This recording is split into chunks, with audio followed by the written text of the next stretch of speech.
It's grade 5, and move it up towards 6. Igor Beaver shouted into the phone. You idiot! Don't you think I can tell that from here? Dr. Troll shouted back. My bed was bouncing around like it had St. Vitus's dance even before you called. His emotion was merely professional anger at the student's failure to obey orders. Grade 5 is nothing to get excited about if you're a Californian, and even grade 6 causes anxiety only among tourists or believers in the famous Edgar Cayce prophecy. John Herbert Dillinger, one of those believers, was already in the garage, pajama tops tucked into hastily donned trousers, barefoot on the starter. But Smiling Jim climbed blissfully upward, enjoying total communication with nature, the mystic rapture of the true hunter before he gets his chance to open fire and blast a chunk of nature to hell. The nest was in sight.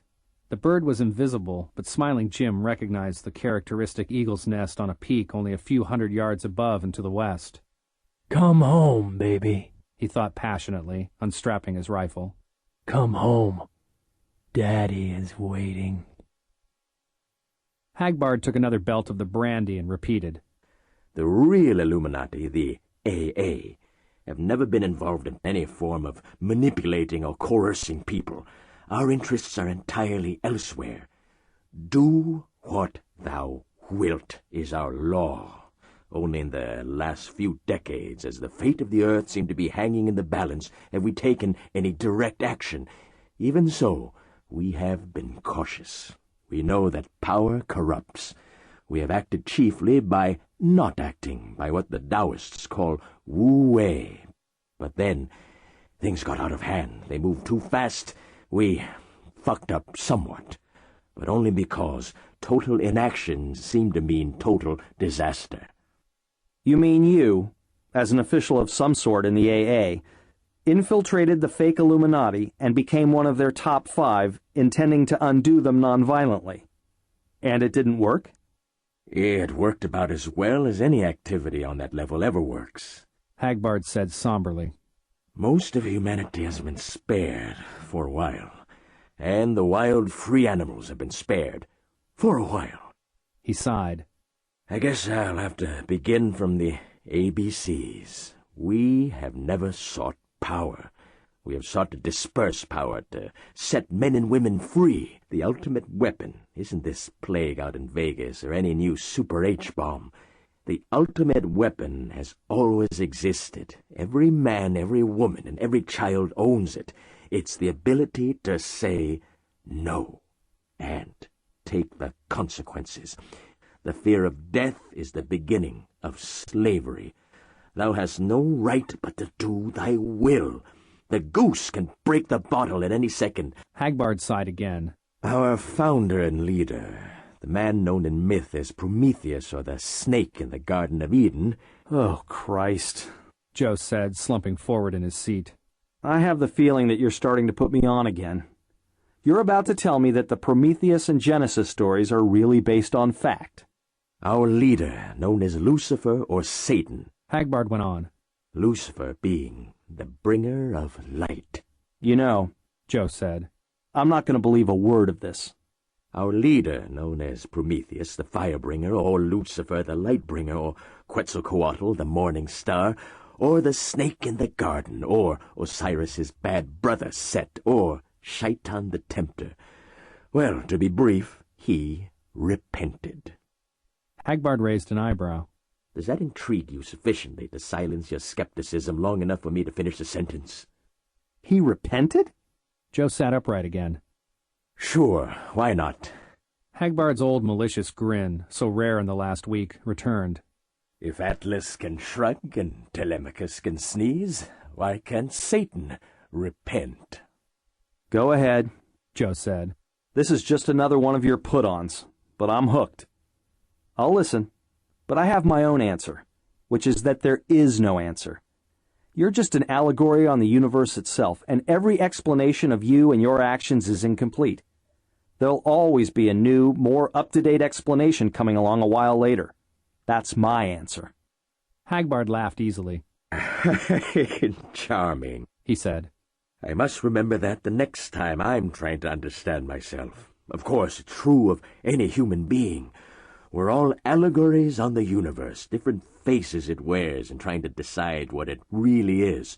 But our founder and leader, as I was saying, repented. That's the secret that has never been revealed. There is no stasis anywhere in the cosmos, least of all in the minds of entities that possess minds. The basic fallacy of all bad writers, and theologians are notoriously bad writers, is to create cardboard characters who never change. He gave us the light of reason, and seeing how we misused it, he repented. The story is more complicated, but that's the basic outline. At least it's as much as I understood until a week ago. The important thing to get clear is that he never aimed at power or destruction. That's a myth. Created by the opposition, Joe said. Right? I read that in Mark Twain's Defense of Satan. Twain was subtle. Hagbard said, taking a little more brandy. But not subtle enough. No, the myth was not created by the opposition. It was created by our founder himself. Wilde should be alive, Joe said admiringly. He was so proud of himself, setting paradox on top of paradox until he had a nice 3 or 4 or 5-story house of contradictions built up. He should see the skyscrapers you create. You never disappoint me, Hagbard said. If they ever hang you, you'll be arguing about whether the rope really exists until the last minute. That's why I picked you all those years ago and programmed you for the role you'd play tonight. Only a man whose father was an ex-Muslim and who was himself an ex-Catholic and an ex-engineering student would have the required complexity. Anyway, to return to the libretto, as an old friend of mine used to say, the error of the Sours was to believe the propaganda our founder spread against himself. That, and believing they were in communication with him when they were only in communication with a nasty part of their own unconscious minds.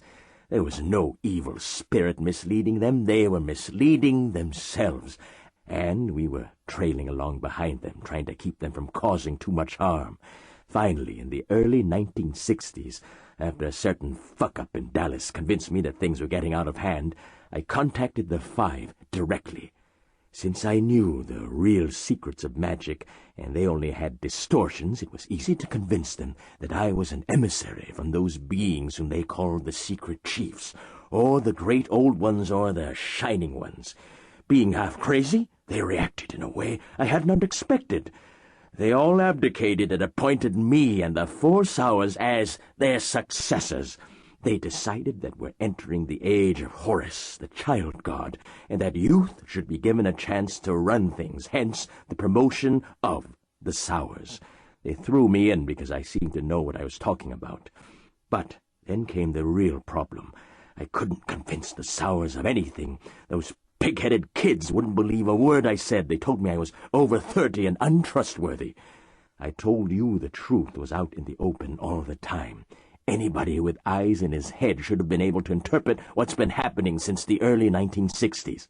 The great and dreaded Illuminati of the past had fallen into the control of a bunch of ignorant, malicious kids.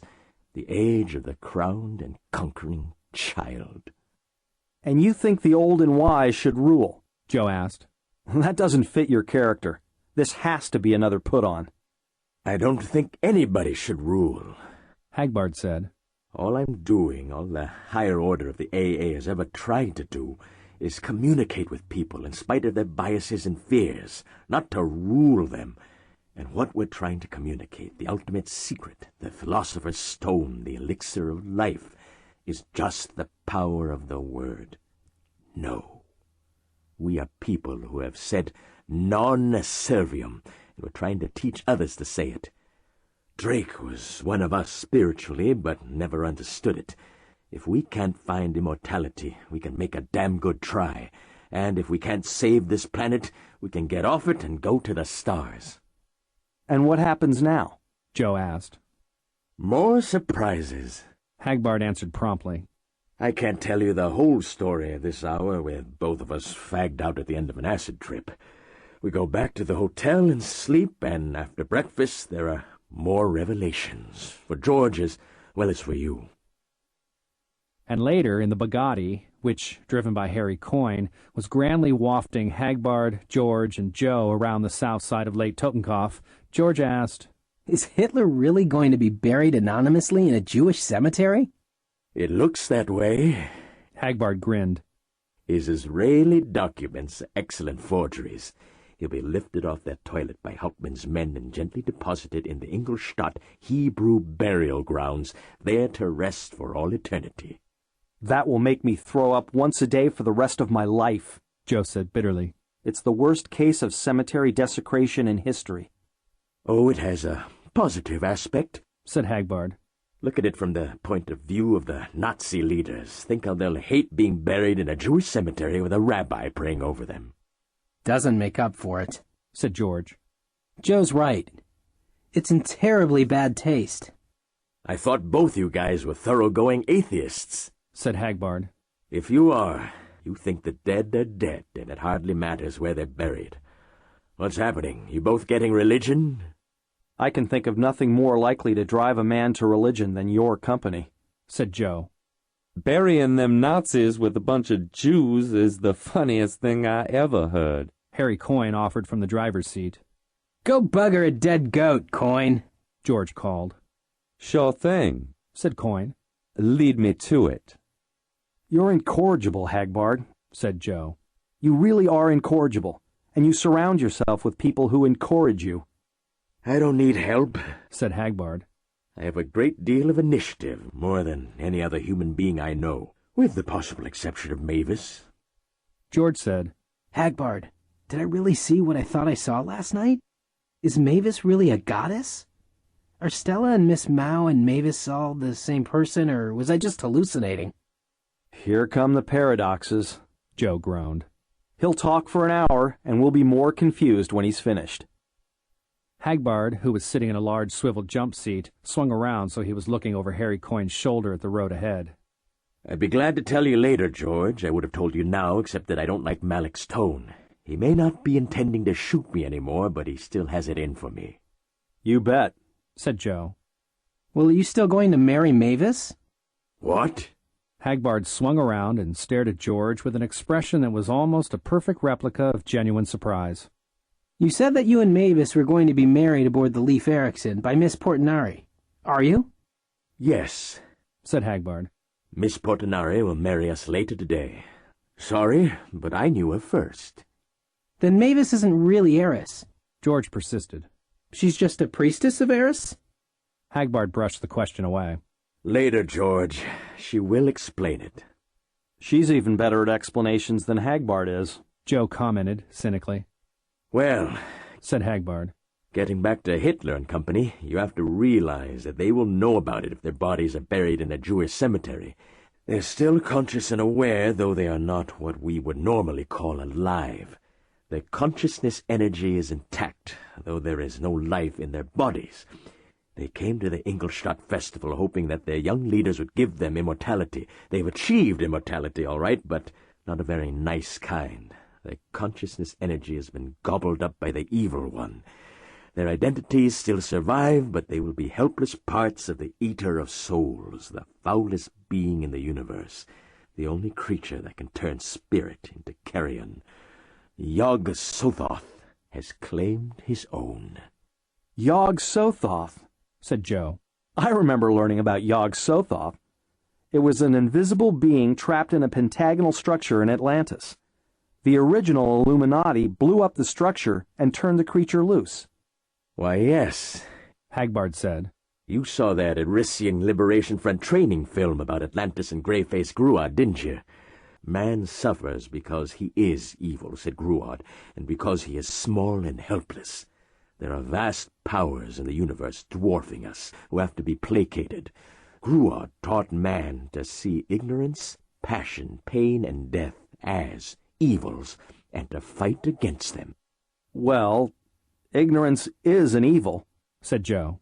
Not when it can be acknowledged and accepted, said Hagbard. In order to eat, you have to be hungry. In order to learn, you have to be ignorant. Ignorance is a condition of learning. Pain is a condition of health. Passion is a condition of thought. Death is a condition of life.